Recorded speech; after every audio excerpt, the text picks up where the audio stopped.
Hello everyone, welcome back to our channel. I hope सब लोग अच्छे होंगे। तो पिछले लेक्चर में हमने न्यूटन्स लॉज ऑफ मोशंस के बारे में डिस्कस किया था। आज का हमारा टॉपिक होगा law of conservation of momentum.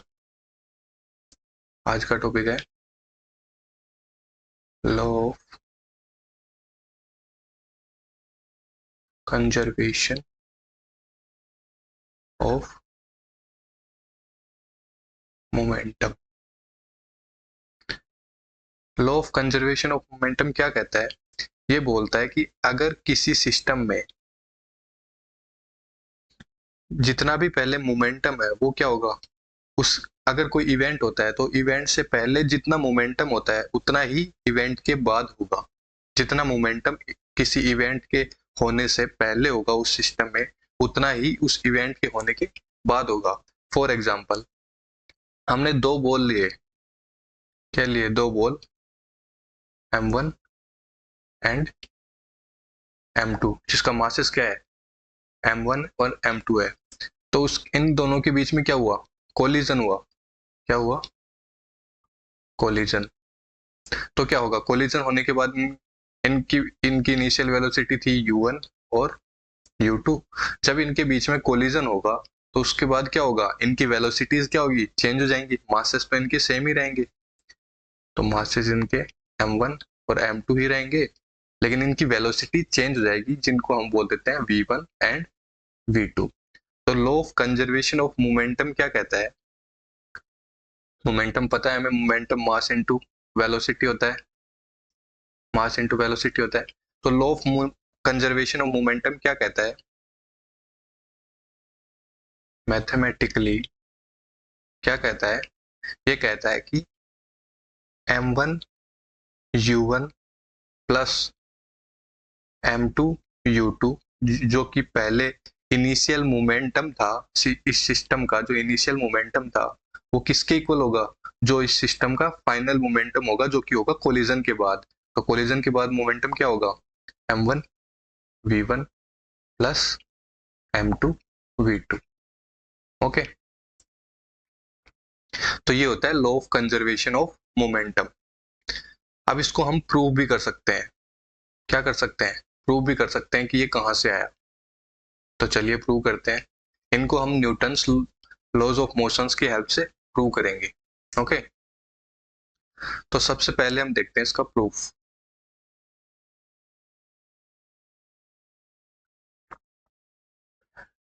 तो हमें पता है जब दो ऑब्जेक्ट्स के बीच में कोलिजन होता है, दो ऑब्जेक्ट्स के बीच में कोलिजन होता है, तो एक तो फोर्स लगता है F1 और दूसरा फोर्स लगता है F2। ये एक दूसरे के ऊपर लगाते हैं।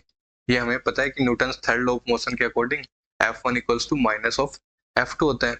तो हमें पता है यहाँ से F1 कितना आएगा? F1 की वैल्यू क्या आएगी? Change in momentum, that is delta P1 upon delta T। क्या आएगा? F1, correct. और F2 क्या आएगा? F2 आएगा delta P2 upon delta T। ये होता है सेकेंड लॉ के अकॉर्डिंग। सेकेंड लॉ के अकॉर्डिंग फोर्स क्या होता है? Change in momentum upon time, rate of change of momentum, यही तो होता है। तो यहां से हम क्या लिख सकते हैं? अकॉर्डिंग टू सेकेंड लॉ हमें पता है एम डेल्टा P1 कितना है? M1 V1 minus M2 U2 upon delta T। ये इक्वेशन 1 हो गई। और M2 V2 minus M2 U2 upon delta T, ये इक्वेशन नंबर 2 हो गई।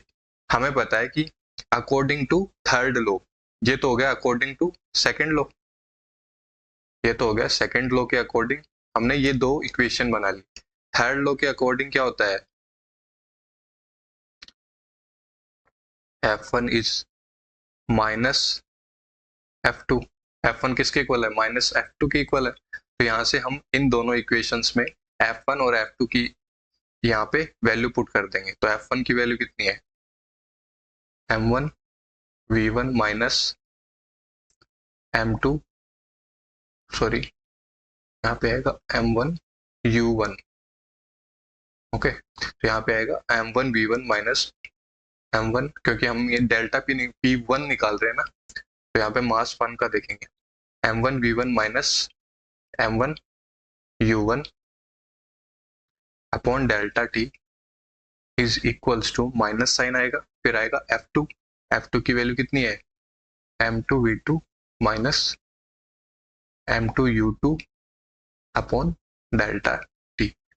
तो यहाँ से हमें क्या मिलेगा, डेल्टा t तो कैंसिल आउट हो जाएगा, यहाँ से क्या मिलेगा, m1v1 क्या मिलेगा,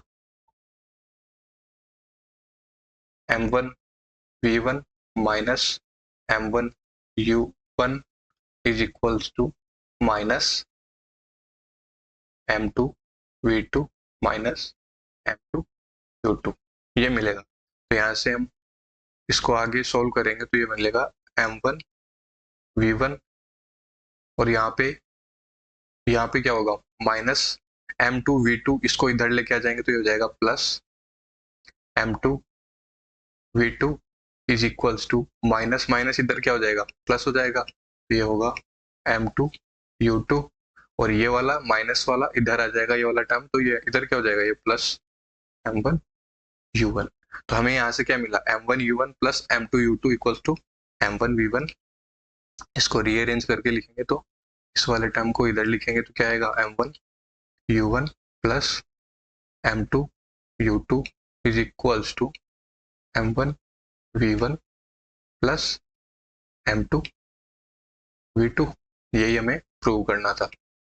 तो ये आ गया हमारा law of conservation of momentum. Okay, तो ये वाली हमें काफी जगह यूज होगी, ये वाली इक्वेशन, यहाँ से न्यूमेरिकल्स भी आते हैं जो हम नेक्स्ट लेक्चर में करेंगे। फिर हम अपना अगला टॉपिक देखते हैं। अगला टॉपिक है कि सेकंड लॉ जो है इज द रियल लॉ। इसका मतलब क्या है, second law is the real law, इसका मतलब क्या है कि सेकंड लॉ अगर हमें पता है तो हम वहां से फर्स्ट लॉ को भी डिराइव कर सकते हैं और थर्ड लॉ को भी डिराइव कर सकते हैं। ऐसा कैसे कर सकते हैं, तो देखते हैं। अकॉर्डिंग टू सेकंड लॉ के अकॉर्डिंग हमें पता है कि F इज इक्वल टू क्या होता है, एम ए होता है, ये हमें पता है।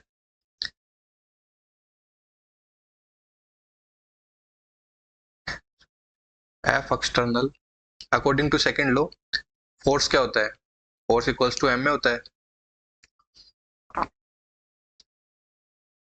जब एक्सटर्नल फोर्स जीरो होगा तो क्या होगा, एम ए भी क्या हो जाएगा, जीरो हो जाएगा। एक्सटर्नल फोर्स नहीं लग रहा तो वहां पे उस टाइम पे क्या हो जाएगा, एम ए भी जीरो हो जाएगा।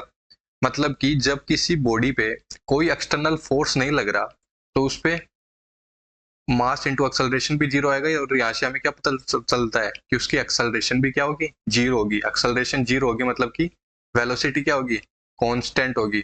वेलोसिटी क्या होगी, कांस्टेंट होगी।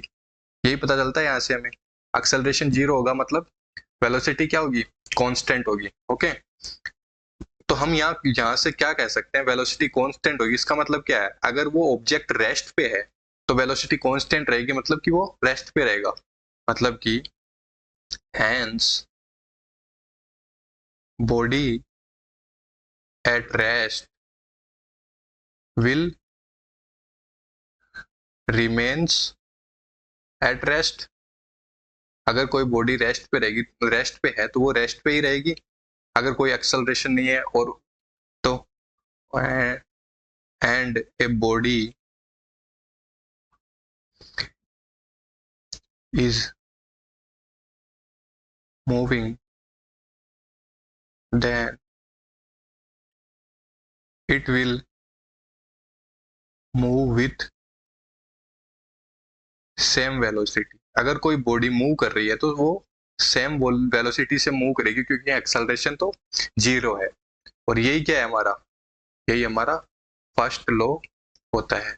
तो सेकंड लॉ की हेल्प से हमने ये प्रूव किया कि हम सेकंड लॉ की हेल्प से फर्स्ट लॉ को डिराइव कर सकते हैं। ओके, अब बात आती है सेकंड लॉ की हेल्प से हम थर्ड लॉ को कैसे डिराइव करें। तो हम यहाँ पे दो ऑब्जेक्ट्स लेते हैं, 1 एंड 2। तो अकॉर्डिंग टू सेकेंड लॉ के अकॉर्डिंग F1 कितना था, change in momentum upon time ही था, ठीक है, delta P1 upon delta T था। और F2 क्या था, delta P2 upon delta T। Okay, जब ये एक दूसरे पे फोर्स लगाएंगी तो F1 की वैल्यू क्या आएगी, फर्स्ट लॉ के according rate of change of momentum भी तो आएगी, तो delta P1 upon delta T। और F2 क्या आएगा, delta P2 upon delta T। यहाँ से हम डेल्टा P1 निकालेंगे तो क्या आएगा, F1 डेल्टा T। और डेल्टा P2 निकालेंगे तो वो कितना आएगा, F2 delta T। According to conservation of momentum, according to law of conservation of momentum क्या बोलता है, law of conservation of momentum क्या बोलता है कि जो टोटल मोमेंटम है, इनिशियल मोमेंटम और फाइनल मोमेंटम सेम रहेगा, मतलब कि मोमेंटम में कोई भी चेंज नहीं होगा। यही तो होता है law of conservation of momentum का मतलब, कि initial momentum is equal to final momentum होगा, मतलब कि मोमेंटम में कोई चेंज नहीं होगा। तो हम यहां से देखते हैं delta P1 change in momentum plus delta P2, ये दोनों मिलके ये दोनों चेंज इन मोमेंटम को डिनोट कर रहे हैं। तो change in momentum law of conservation के हिसाब से नहीं होगा, तो इन दोनों का सम कितना आएगा, इन दोनों का सम आएगा 0। ओके, तो यहाँ पे डेल्टा P1 की वैल्यू पुट करेंगे तो ये आएगी F1 delta T plus F2 delta T। यहाँ से डेल्टा T कॉमन आके इधर चला जाएगा, तो यहाँ पे बचेगा F1 plus F2 equals to 0। और यहाँ से क्या आएगा, F1 equals to minus F2। Okay, तो यहाँ से हमारा ये क्या आ गया, ये है थर्ड लॉ। थर्ड लॉ यही तो कहता है to an every action there is an equal and opposite reaction. तो सेकंड लॉ की हेल्प से हमने थर्ड लॉ को भी यहाँ पे डिराइव कर लिया। तो इसीलिए बोला जाता है कि second law is the real law, क्योंकि अगर सेकंड लॉ समझ में आ गया तो इसका मतलब ये है कि वहां से हम फर्स्ट लॉ को भी आसानी से समझ सकते हैं और थर्ड लॉ को भी आसानी से समझ सकते हैं। ओके, इसके बाद हम देखने वाले हैं लिफ्ट के केसेस। लिफ्ट के केसेस कि जब हम लिफ्ट में ट्रेवल करते हैं तो हमें कई बार क्या होता है, हल्का महसूस होता है, और कई बार क्या होता है, भारी महसूस होता है। जब लिफ्ट ऊपर जा रही होती है तो हमें थोड़ा सा भारी महसूस होता है, और जब लिफ्ट नीचे आ रही होती है तो हमें थोड़ा हल्का महसूस होता है। ऐसा ही आप झूले में बैठते हो तब भी आपको ऐसा महसूस होता है कि जब झूला नीचे आता है एकदम से तो आपको हल्का महसूस होता है एकदम से, होता है ना। तो वही सेम केसेस यहाँ पे लिफ्ट के लिए हैं। तो सबसे पहले तो हम इसका पहला केस देखते हैं, लिफ्ट एट रेस्ट। अगर लिफ्ट रेस्ट पे है तो क्या होगा, सपोज ये हमारी लिफ्ट है जो क्या कर रही है, अभी रेस्ट पे है। रेस्ट पे मतलब कि यहाँ पे हम वेइंग मशीन देख लेते हैं। ये क्या है, वेइंग मशीन है, इसके ऊपर हम खड़े हो जाएंगे। ओके, तो हम इसके ऊपर कितना फोर्स लगा रहे हैं वेइंग मशीन पे, हम वेइंग मशीन पे फोर्स लगा रहे हैं mg, और नीचे से ग्राउंड वेइंग मशीन पे एक रिएक्शन लगाएगा नॉर्मल, जो जिसको हम ले लेते हैं r। वेइंग मशीन इसी r को मेजर करती है, इसी रिएक्शन को मेजर करती है। ओके ओके, ग्राउंड उसको नीचे से कितना पुश कर रहा है, वेइंग मशीन इसी को मेजर करती है। ये हम अभी थोड़ी देर में प्रूव भी कर देंगे। तो हम देखते हैं कि अगर वेइंग मशीन को हम देखें तो इसका एक्सेलरेशन कितना है, अभी लिफ्ट का एक्सेलरेशन कितना है, 0 है, क्योंकि ये रेस्ट पे है, वेलोसिटी भी इसकी 0 है। तो यहाँ से हमें क्या पता चलता है कि यहाँ पे अगर टोटल फोर्स निकाले वेइंग मशीन पे तो टोटल नेट फोर्स कितना आता है, नेट फोर्स आता है कितना, नीचे की तरफ mg माइनस ऊपर की तरफ r। और यहाँ पे हमें पता है कि टोटल इसका मूवमेंट किधर है, टोटल।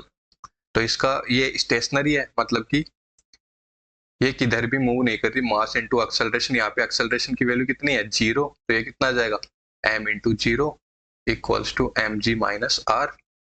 तो यहाँ से क्या हो जाएगा, एम जी माइनस आर। तो यहाँ से r की वैल्यू कितनी आ जाएगी, mg। मतलब कि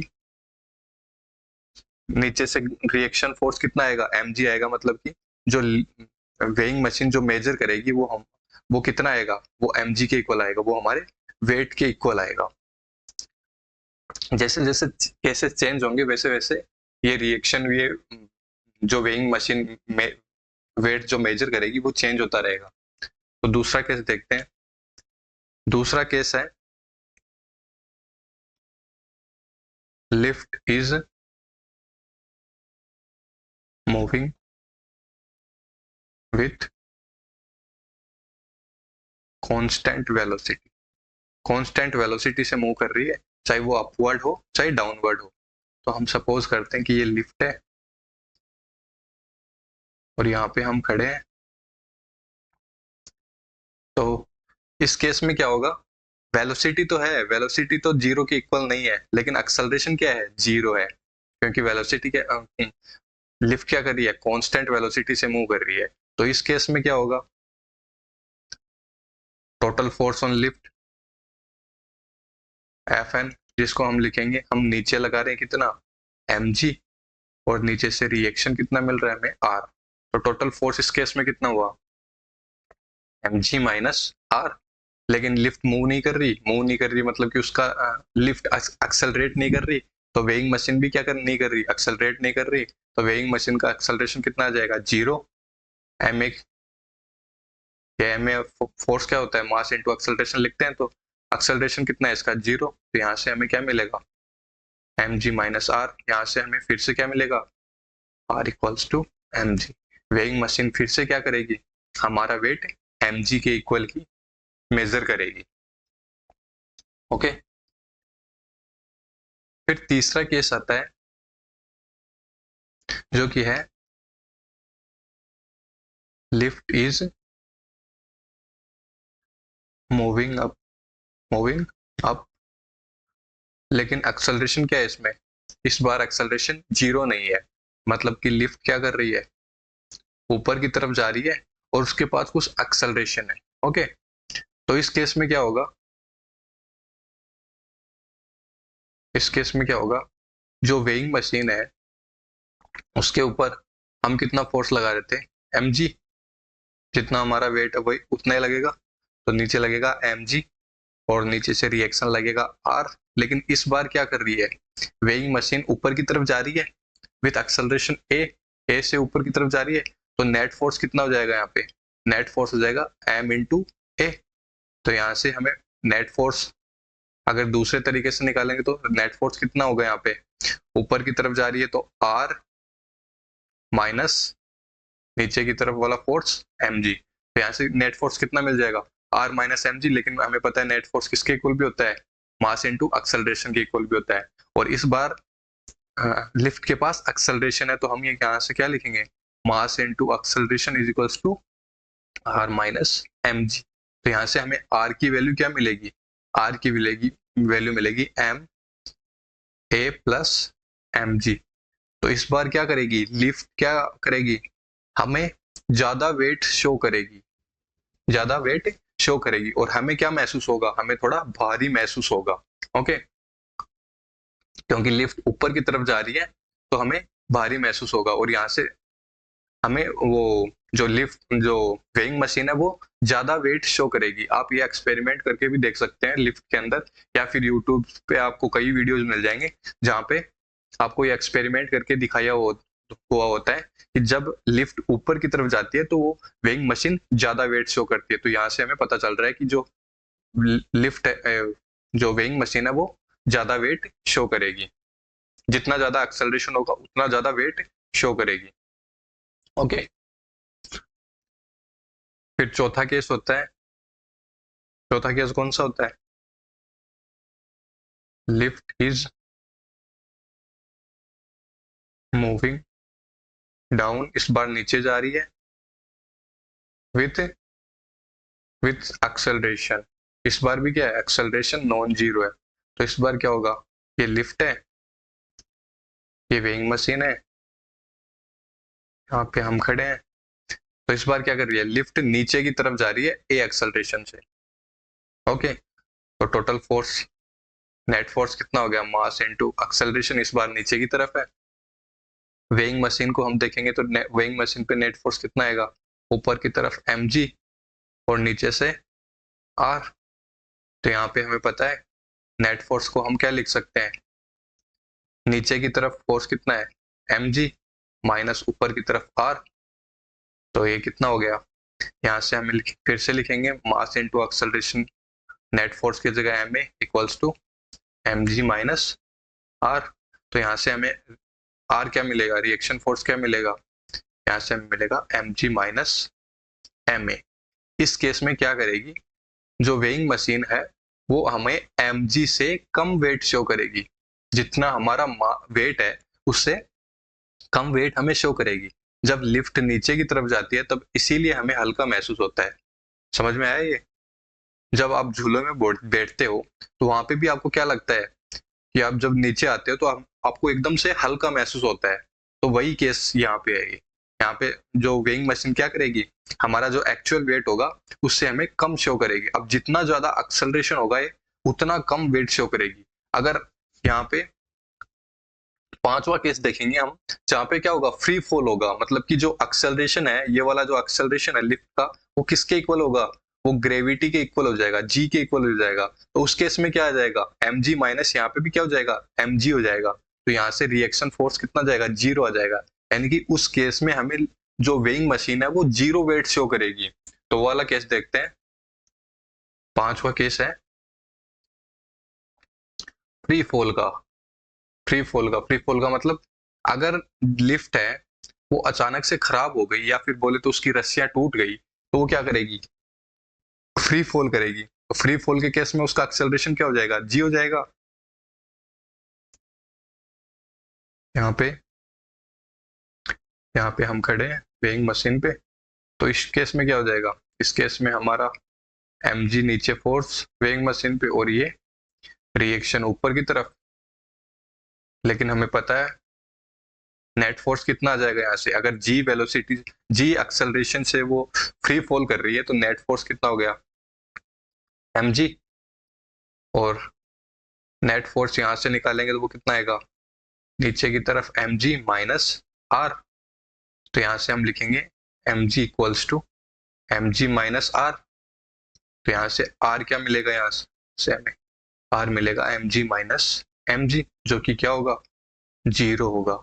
इस केस में जो वेइंग मशीन है वो हमें जीरो वेट शो करेगी। ओके, तो हमें इस केस में हम क्या फील करेंगे, इस केस में हम वेटलेसनेस फील करेंगे। क्या करेंगे,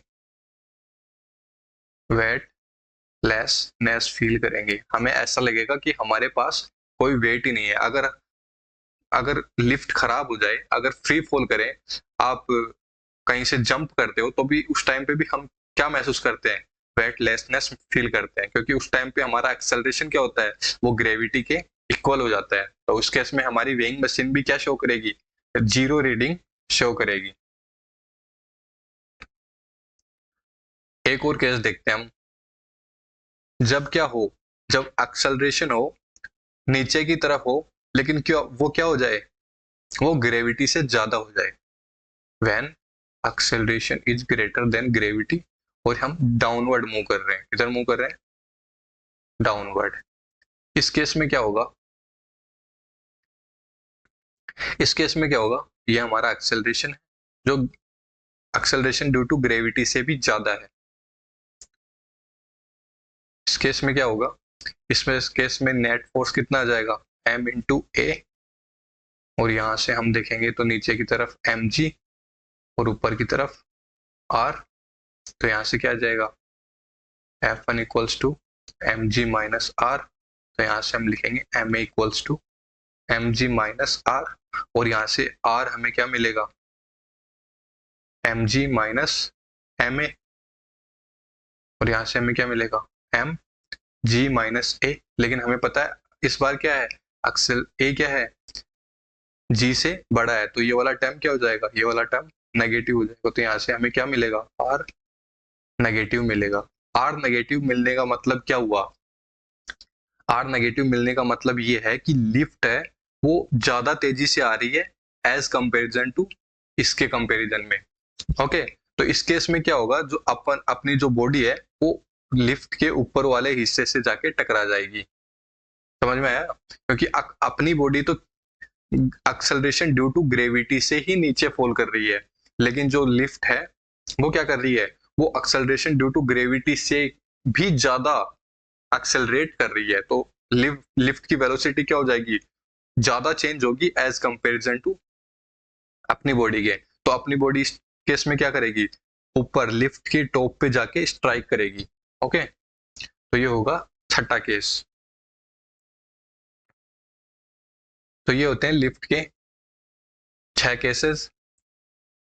कल के लेक्चर में हम इन पे कुछ क्वेश्चंस करेंगे, तो वहां पे क्या होगा और अच्छे से हमें समझ में आएगा। तो मिलते हैं अगले लेक्चर में, तब तक के लिए हंसते रहिए, मुस्कुराते रहिए।